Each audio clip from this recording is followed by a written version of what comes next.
नमस्कार, दिन भर की बड़ी खबरों में आपका स्वागत है। मैं हूं शिवानी। आज की खबरों में बात होगी मोदी के इस्तीफे पर अड़ गए राहुल प्रियंका, खटिया खड़ी कर दी, पीएम आवास के बाहर हल्ला बोल की। वहीं बिरला से मिले राहुल, संसद के बाहर बैठे चंद्रशेखर अखिलेश बुरी तरह घिरा तानाशाह की और कॉकरोचों के तांडव से बुरी तरह दहश गई कंगना वांगचुक का फिर बड़ा ऐलान की। साथ ही खबर के अंत में बात होगी इंडिया गठबंधन को किया ममता ने इंडिया गठबंधन को किया एकजुट, शाह की बढ़ी थरथरी की। इसी के साथ आज दिन भर की सही बड़ी और प्रमुख खबरों को जानेंगे विस्तार से। उससे पहले एक नजर सुर्खियों पर।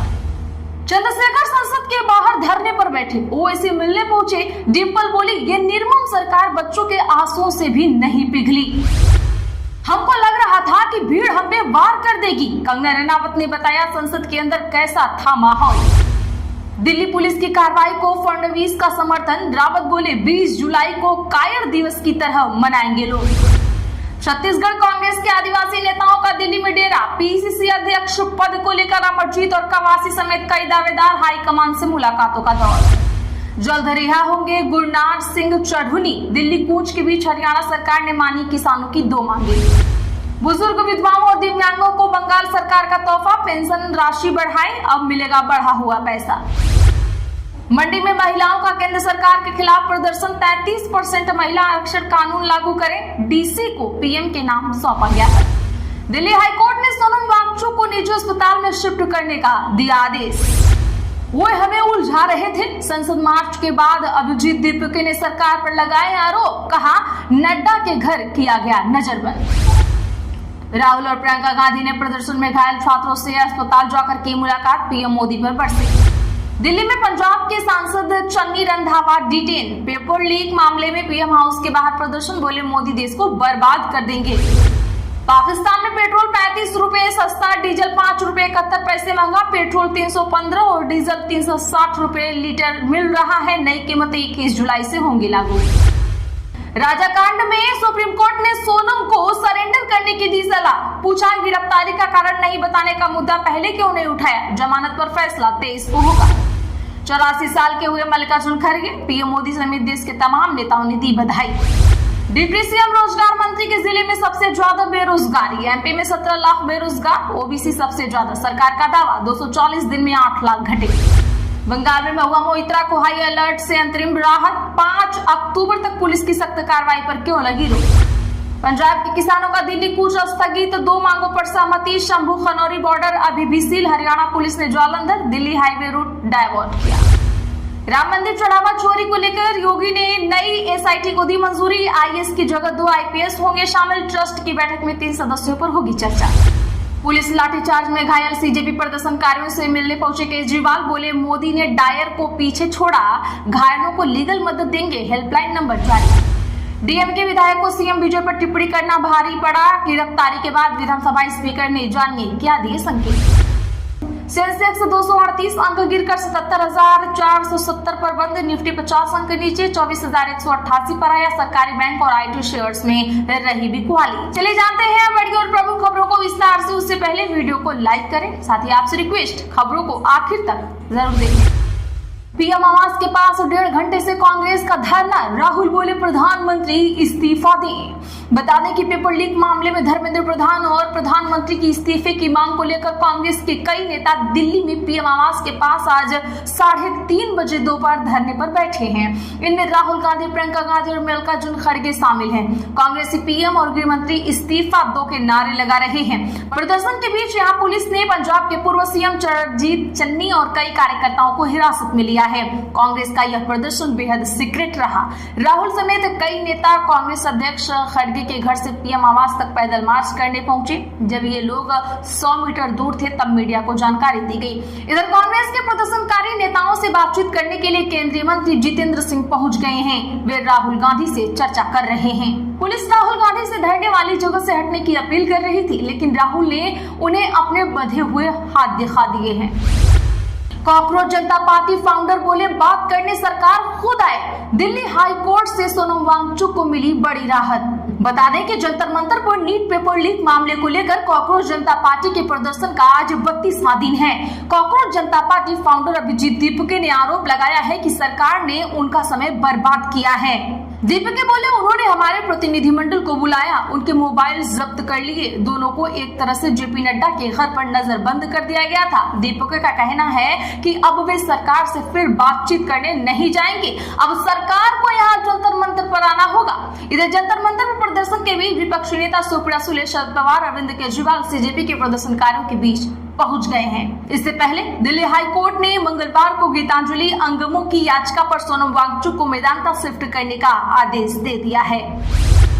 शहीद दिवस मंच से ममता की हुंकार, इंडिया गठबंधन से नाराजगी दूर कर एकजुट होने की अपील। तृणमूल कांग्रेस प्रमुख ममता बनर्जी ने आज कोलकाता में आयोजित शहीद दिवस रैली में पश्चिम बंगाल में भाजपा के खिलाफ विपक्षी दलों से एकजुट होकर लड़ने की अपील की है। उन्होंने कहा कि इंडिया गठबंधन के सभी दलों को आपसी मतभेद भुलाकर भाजपा का मुकाबला करना चाहिए। बता दें कि इसके साथ ही अपनी पार्टी के भीतर बाकी तत्वों के खिलाफ कड़ा रुख अपनाते हुए ममता ने कहा कि गद्दारों को कभी वापस नहीं लिया जाएगा। यहाँ बिरला तारामंडल के पास टीएमसी के कालीघाट गुट द्वारा आयोजित वार्षिक 21 जुलाई शहीद दिवस रैली को संबोधित की। उन्होंने कहा कि भाजपा के खिलाफ लड़ाई व्यक्तिगत या राजनीतिक अहंकार से कहीं बड़ी है। इसके साथ ही उन्होंने कहा कि जरूरत पड़ी तो मैं खुद सीजेपी के विरोध प्रदर्शन में जाऊंगी। उन्हें शुरू से ही हमारा समर्थन प्राप्त था और आगे भी प्राप्त रहेगा। चंद्रशेखर संसद के बाहर धरने पर बैठे, ओवैसी मिलने पहुंचे, डिंपल बोली ये निर्मम सरकार। जी हाँ दोस्तों, बता दें कि यूपी के सांसद चंद्रशेखर आजाद कांग्रेस जनता पार्टी के प्रदर्शनकारियों पर हुए लाठीचार्ज के विरोध में धरने पर बैठ गए हैं। वह संसद के बाहर अंबेडकर प्रतिमा के नीचे सोमवार देर रात से बैठे हुए ही हैं। आज दोपहर चंद्रशेखर से मिलने एआईएमआईएम चीफ असदुद्दीन ओवैसी पहुंचे और उनसे बातचीत की। कहा हम आपके साथ हैं। इस पर चंद्रशेखर ने कहा सरकार अन्याय कर रही है, ये हमें स्वीकार नहीं है। इससे पहले आज सुबह दिल्ली में बारिश हुई, लेकिन चंद्रशेखर छाता लगाकर धरने पर बैठे रहे। उन्होंने एक्स पर लिखा, जुल्म जब भी हद से आगे बढ़ने लगता है वहीं से बदलाव का सूरज निकलने लगता है। जंतर मंतर पर बच्चों और बच्चियों के साथ जिस प्रकार का बर्बरतापूर्ण व्यवहार किया गया उसने मन को गहराई तक झकझोर दिया। मैंने जलियांवाला बाग का उसने मन को गहराई तक झकझोर दिया। मैंने जलियांवाला बाग का दौर नहीं देखा, लेकिन आज जो दृश्य सामने आए उन्होंने इतिहास के उस काले अध्याय की याद अवश्य दिला दी है। इधर संसद के बाहर अखिलेश यादव ने कहा छात्रों और युवाओं पर लाठीचार्ज किया गया, आंसू गैस के गोले दागे गए, इससे सरकार की छवि खराब हो रही है। डॉक्टरों ने बताया कि कई छात्रों के सिर में चोटें आई हैं। क्या यही सबका साथ सबका विकास है? वहीं डिंपल यादव ने कहा यह निर्मम सरकार है। बच्चों ने इतने आंसू बहाए लेकिन सरकार पिघल नहीं पाई और ना ही उसे किसी प्रकार की दया आ रही है। शिक्षा मंत्री को अभी तक पद से नहीं हटाया गया है। क्या आप डिंपल यादव की बात से सहमत हैं? कमेंट में हाँ या ना जरूर लिखिए। हमको लग रहा था कि भीड़ हम पर वार कर देगी, कंगना रनावत ने बताया संसद के अंदर कैसा था माहौल। दरअसल कांग्रेस जनता पार्टी के हालिया विरोध प्रदर्शन को लेकर भारतीय जनता पार्टी की सांसद कंगना रनावत ने दिल्ली पुलिस के रुख पर पुरजोर समर्थन किया है। उन्होंने कहा कि प्रदर्शन के समय स्थिति इतनी खतरनाक हो गई थी कि संसद के भीतर मौजूद सभी लोग बुरी तरह से घबराए हुए थे। सांसद कंगना रनावत ने संसद परिसर के अंदर का आंखों देखा हाल बताते हुए कहा संसद के अंदर हर कोई दहशत में था। संसद के मुख्य द्वार बंद कर दिए गए थे और हम संसद के अंदर ही फंसे रह गए थे। यहाँ तक कि सदन स्थगित होने के बाद भी हम बाहर नहीं निकल पा रहे थे।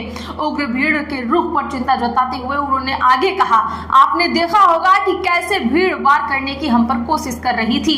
एक वक्त तो हम सभी इस डर में थे कि वे कहीं हम पर ही वार न कर दें। प्रदर्शन के दौरान पथराव भी हुआ और कुछ लोग घायल भी, लेकिन आम जनता को कोई नुकसान नहीं पहुंचा। मैं दिल्ली पुलिस का आभार व्यक्त करती हूं जिन्होंने हमारे लिए एक सुरक्षा की ढाल की तरह काम किया है। एमपी में UCC bill pass, select committee के पास भेजने की मांग खारिज। हंगामे के बीच विधानसभा की कार्यवाही 2 बार स्थगित। जी हां, मध्य प्रदेश विधानसभा के मानसून सत्र के दूसरे दिन आज सदन में भारी हंगामे और नारेबाजी के बीच समान नागरिक संहिता बिल पास हो गया। विपक्ष के तीखे विरोध और वॉकआउट के प्रयास के बावजूद विधानसभा अध्यक्ष नरेंद्र सिंह तोमर ने सदन की कार्यवाही जारी रखते हुए विधेयक को पास घोषित कर दिया। सत्र की शुरुआत में ही सरकार ने यूनिफॉर्म सिविल कोड बिल को चर्चा के लिए पटल पर रखा। बिल पेश होते ही विपक्ष हमलावर हो गया। नेता प्रतिपक्ष उमंग सिंघार ने बिल का कड़ा विरोध करते हुए इसे विस्तृत समीक्षा के लिए प्रवर समिति के पास भेजने की मांग की। हालांकि सरकार ने इस मांग को सिरे से खारिज कर दिया, जिसके बाद सत्ता पक्ष और विपक्ष के बीच तीखी नोकझोंक शुरू हो गई है। दिल्ली पुलिस की कार्रवाई को फडणवीस का समर्थन। रावत बोले 20 जुलाई को कायर दिवस की तरह मनाएंगे हम। बता दें कि महाराष्ट्र के मुख्यमंत्री देवेंद्र फडणवीस ने आज जंतर मंतर पर विरोध प्रदर्शन के दौरान दिल्ली पुलिस की कार्रवाई का बचाव किया। उन्होंने कहा कि हालांकि सभी को शांतिपूर्ण विरोध करने का संवैधानिक अधिकार है, लेकिन राजनीतिक अस्थिरता पैदा करना, बिना अनुमति के प्रदर्शन करना और बवाल का सहारा लेना स्वीकार नहीं है। वहीं शिवसेना सांसद संजय राउत ने कहा कि दिल्ली में मुख्य न्यायाधीशों के संसद मार्च के दौरान छात्र प्रदर्शनकारियों पर पुलिस की कार्रवाई की केंद्र सरकार की कड़ी आलोचना की। उन्होंने इसे भारतीय लोकतंत्र के लिए काला दिन बताया। इसके साथ ही मांग की कि 20 जुलाई को हर साल कायरों का दिन के रूप में मनाया जाए। आज के लिए बस इतना ही। ऐसी ही खबरों के लिए चैनल सब्सक्राइब करें और बगल में घंटे के निशान को जरूर दबा लें। वीडियो को लाइक और शेयर करना ना भूलें।